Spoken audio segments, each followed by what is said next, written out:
The WNBA just watched their worst nightmare unfold in real time. Caitlin Clark isn't coming back this season, and Candace Parker just exposed the brutal truth about why this could destroy everything the league built. What Parker revealed about Clark's situation has executives panicking behind closed doors, and the reason will shock you. Here's what nobody's talking about. Clark announced on social media that she's done for the season, and her words cut deeper than anyone expected. She said disappointment isn't even a big enough word to describe how she's feeling. She spent hours grinding in the gym every single day with one goal, getting back on that court. But after being limited to just 13 games this season, her body finally said enough. The groin and leg injuries that started back in July against the Sun right before the All-Star break never fully healed, and now the whispers are getting louder. What if Clark decides she's had enough of the WNBA altogether? But wait, it gets worse. Candace Parker, who knows exactly what it means to push through injuries, just dropped a truth bomb that has everyone talking. Parker didn't hold back. She flat out said Clark made the right call by shutting it down. Parker admitted that late in her own career, she ignored the warning signs, tried to grind through injuries, and paid the ultimate price. Her message to Clark was crystal clear. Don't let anyone bully you into risking your future. Take care of your body first. That's not just advice. That's a warning from someone who learned the hard way. If you're enjoying this breakdown, smash that like button and subscribe for more exclusive WNBA coverage, because what comes next will blow your mind. The timing of Parker's comments is no coincidence. She revealed something the league doesn't want you to know. Playoff basketball isn't just tough. It's absolutely brutal. The game gets faster, harder, and way nastier. Parker said bringing Clark back for playoffs would be like throwing a Ferrari into a demolition derby. The rhythm changes, the physicality ramps up, and for someone like Clark, who has the ball in her hands constantly and is circled in red on every scouting report, coming back at less than 100% would be career suicide. But here's where it gets really interesting. Parker exposed how the entire system failed Clark. She pointed out there's a massive difference between being a role player coming off injury and being Caitlin Clark. When you're the superstar everyone's game planning for, you can't just ease back in. You need to be at full strength or you're a sitting duck. And Parker knows this because she lived it. She tried coming back too soon, tried being the hero, and it cost her years of her career. What happened next shocked everyone in the basketball world. The Indiana Fever went 8-5 when Clark played this season, but 15-15 without her. They even won the Commissioner's Cup for the first time in franchise history while she was out. But here's the dirty secret nobody wants to admit. Those wins without Clark don't mean what you think they mean. The attendance numbers tell the real story. When Clark was on the court, arenas were packed. When she wasn't, those same arenas looked like ghost towns. The TV ratings cratered, jersey sales flatlined, the buzz disappeared overnight. And this brings us to the nuclear option nobody wants to discuss. What if Clark walks away from the WNBA completely? Think about it. She doesn't need this league. She could go to Europe tomorrow and make tax-free money while playing fewer games with refs who actually call fouls. She could pivot to broadcasting, endorsements, or build her own media empire. The girl has options, and the WNBA knows it. That's why executives are sweating bullets right now. The most damaging part of Parker's revelation was when she talked about trust. Clark thanked her fans and teammates in her announcement, but notice who she didn't thank: the league. Not the officials, not the leadership. That silence speaks volumes. Parker picked up on this immediately and basically confirmed what everyone's been thinking. The WNBA failed to protect their biggest star, and now they're paying the price. Let's talk about what really happened to Clark this season, because Parker exposed the pattern everyone pretended not to see. Every single game turned into target practice on Clark. Defenders weren't just playing physical, they were out for blood. Hip checks, elbows to the ribs, shoving her in midair like it was hockey instead of basketball. The refs swallowed their whistles game after game. The league office stayed silent. And now their golden goose is sitting in street clothes for the rest of the year. Parker didn't mince words about this either. She basically called out the entire WNBA establishment for allowing this to happen. She said this generation of players is smarter about protecting themselves, and she's proud of them for it. That's code for the league screwed up, and the players know it. When a legend like Parker is publicly applauding a player for shutting it down instead of pushing through, that's a massive indictment of how the league operates. The financial implications are staggering. Clark single-handedly dragged the WNBA into relevance. Every metric that matters skyrocketed because of her.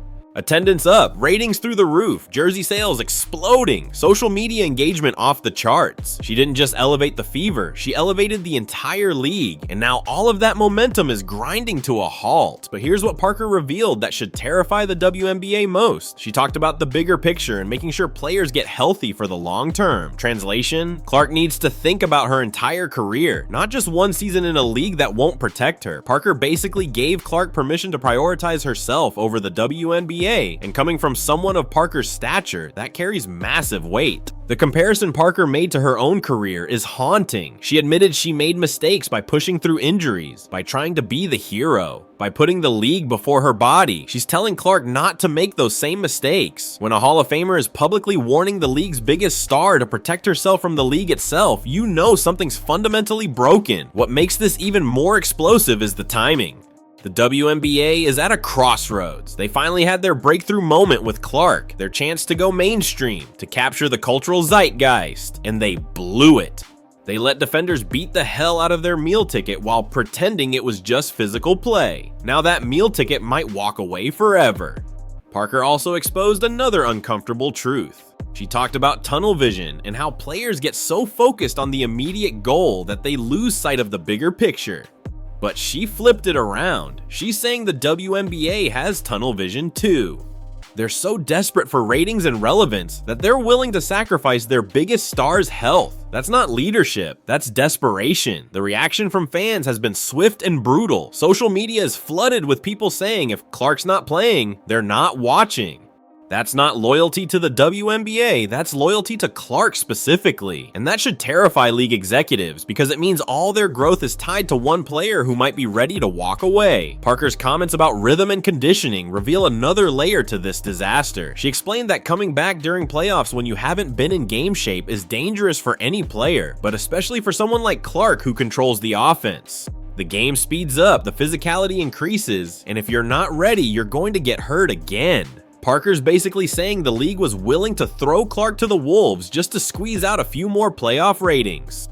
The most damning part of Parker's revelation is what she didn't say directly but implied heavily. The WNBA has a history of eating its own stars. They've had talented players before who got ground down by the system, by the travel, by the lack of support, by the physical abuse disguised as tough defense. Parker's warning Clark not to become another casualty of the league's dysfunction. And let's address the elephant in the room that Parker danced around. The treatment Clark received this season wasn't normal rookie hazing or tough defense. It was targeted, systematic, and ignored by officials. Parker knows this, every player knows this, and now Clark knows this too.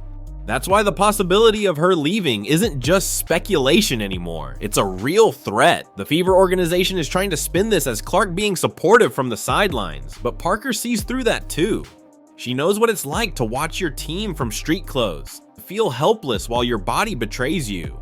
She's telling Clark that feeling guilty about not playing is exactly what the league wants. They want her to rush back, to risk everything for their benefit. Parker's message to Clark, and by extension to all young stars in the WNBA, is revolutionary. She's saying your career is bigger than any one season, any one team, any one league.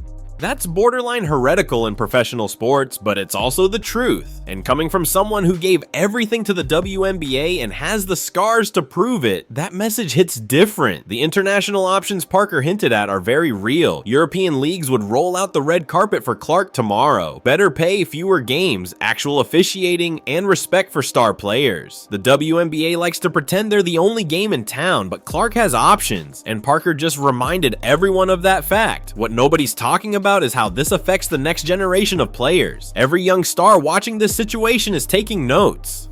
They're seeing how the league treats its biggest draw, how they fail to protect their moneymaker. Parker's basically telling them to protect themselves because the league won't do it for them. The business implications go beyond just Clark. Sponsors are watching this disaster unfold. Networks that paid for WNBA rights are seeing their biggest ratings draw sidelined. The NBA, which has been propping up the WNBA for decades, is watching their investment crater in real time. Parker knows all of this, and her comments are meant to wake everyone up before it's too late. But here's the kicker that Parker revealed without saying it directly. The WNBA had one job this season: protect Caitlin Clark, build around her, market her, support her, and they failed spectacularly. They let petty jealousies and old guard resistance sabotage their golden opportunity. Now they're facing the consequences. The comparison to how other leagues protect their stars is stark. The NBA would never let LeBron or Curry get abused night after night without consequences. The NFL protects quarterbacks like they're made of glass, but the WNBA let their biggest star get hammered game after game while pretending it was just physical play. Parker knows this is unsustainable. If you think this breakdown is eye-opening, hit that subscribe button right now because the WNBA drama is just getting started. The long-term damage from this situation might be irreversible. Young fans who came to the WNBA because of Clark might never come back. The momentum that took decades to build could evaporate in one offseason. Parker understands this, which is why her comments feel less like advice and more like a eulogy for what could have been. The truth is, Caitlin Clark holds all the cards now. She can dictate terms, demand changes, or simply walk away. The WNBA created this situation through negligence and incompetence, and now they have to live with the consequences. Parker's just the messenger delivering the harsh reality they don't want to hear. What happens next will define the WNBA's future. Either they learn from this disaster and make real changes, or they watch their biggest star and best chance at relevance walk out the door. Parker's already shown Clark the exit. The only question now is whether she'll take it.